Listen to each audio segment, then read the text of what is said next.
In a small village at the edge of the thick, emerald green forest of West Africa, there lived a quiet, unassuming woman named Needy.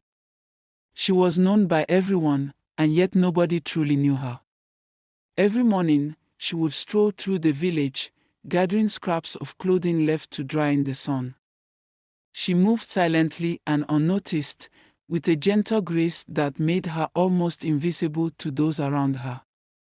The villagers trusted her and thought of her as a humble tailor who stitched their torn garments and mended their old clothes. But what the people didn't know was that Needy's work went far beyond sewing seams and patching holes. She was gifted, almost magical in her skill, and she used the clothes she gathered for something much greater than anyone could imagine. One morning, as the sun cast golden rays across the village, Needy noticed a tear in a young boy's shirt. She smiled kindly at him and asked, "May I borrow this, my child? I'll mend it and return it by evening." The boy, trusting Needy as all the villagers did, handed her the shirt without a second thought. But as soon as Needy had it, she did something unusual. She held it close, closed her eyes, and whispered a few words under her breath. As she did, the shirt seemed to shimmer, as if absorbing the light around it. With a mysterious smile, she tucked it into her bag and continued on her way. One by one, she collected pieces from the villagers, a scarf here, a sash there, a forgotten cap, or a neglected shawl. All day, she went from house to house, collecting these pieces of clothing, each one carrying a part of the person who wore it, their scent, their warmth, their very spirit. When dusk fell and the village settled into evening routines, Needy returned to her small, candlelit hut on the outskirts of the village. She laid out each piece of clothing she had gathered on a woven mat and, closing her eyes, whispered ancient words her grandmother had once taught her. As her voice filled the room, the garments seemed to take on a life of their own. Slowly they began to glow and rise into the air, swirling around her.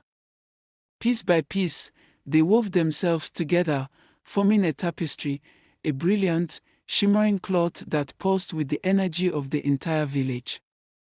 It held the laughter, the tears, the stories, and the hopes of everyone in the village.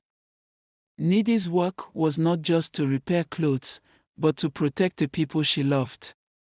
She was a keeper of ancient magic, one that her ancestors had passed down for generations.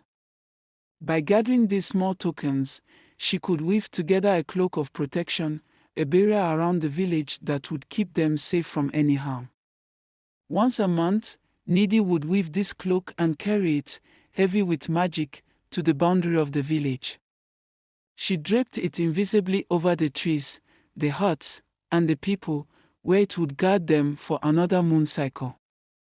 For as long as Needy could remember, the village had been safe from illness, drought, and wild animals, and the villagers, not knowing why, believed they were simply blessed. But there was one man who grew suspicious. His name was Is, and he was known to be a bit of a troublemaker. That is why the villagers nicknamed him Is the Troublemaker. He noticed that Needy always seemed to be carrying around people's clothes, and he became curious, too curious. He started watching her closely, wondering why she spent so much time collecting clothes and what she did with them. One night, he decided to follow her. He saw her carrying her usual bundle and watched as she entered her hut and locked the door. He crept up to her window, peering inside to see what she was doing. As he watched, his eyes widened in amazement. There, in the candlelight, he saw the clothes glowing, rising up into the air, weaving themselves together like a tapestry of stars. He could feel the magic from outside the window, and it made him shiver. "What is this?" he whispered to himself. "Why does she hide this from us?" Determined to discover the full truth, he waited until Needy had left her hut, carrying the woven cloak to the village boundaries.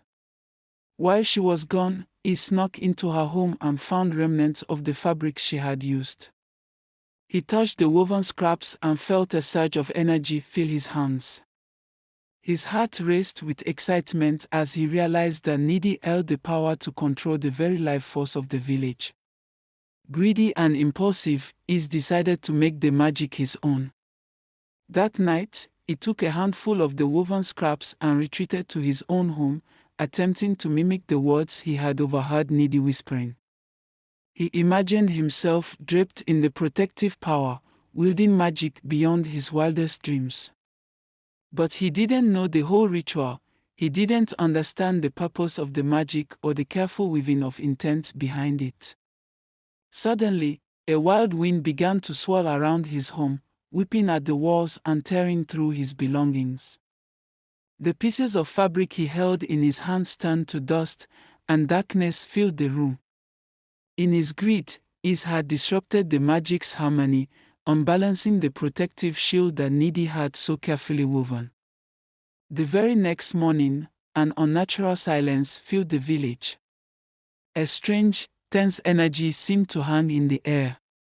For the first time in memory, dark clouds gathered on the horizon, and a chill ran through the hearts of the villagers. Needy, sensing that something was terribly wrong, returned to her hut to find the remnants of her woven scraps scattered and ruined. Realizing what had happened, she gathered the villagers at the market square, explaining to them what she had been doing in secret all these years. My elders, fathers, mothers, brothers, sisters and friends, she said, every moon cycle, I have woven a cloak of protection for our village to keep us safe from harm. But now the magic has been disturbed, and we must restore it together. The villagers, though shocked, understood the depth of Needy's care and commitment to them. They each brought her a piece of clothing, a shawl, a belt, a hat, and with these offerings, they helped her weave a new cloak of protection. This time, the whole village joined in, singing together and binding their spirits as one. As they finished, a brilliant glow rose from the tapestry, filling the air with warmth and light. The dark clouds scattered, and the village was once again shielded. Is, humbled and ashamed, begged Needy and the village for forgiveness at the market square. He offered his own tunic for the next cloak, and in time, the villagers forgave him, for they understood that curiosity, though sometimes dangerous, can also lead to wisdom. From then on, the village continued the tradition, each person contributing a small part of themselves each month to weave their collective protection, and Needy no longer had to walk alone.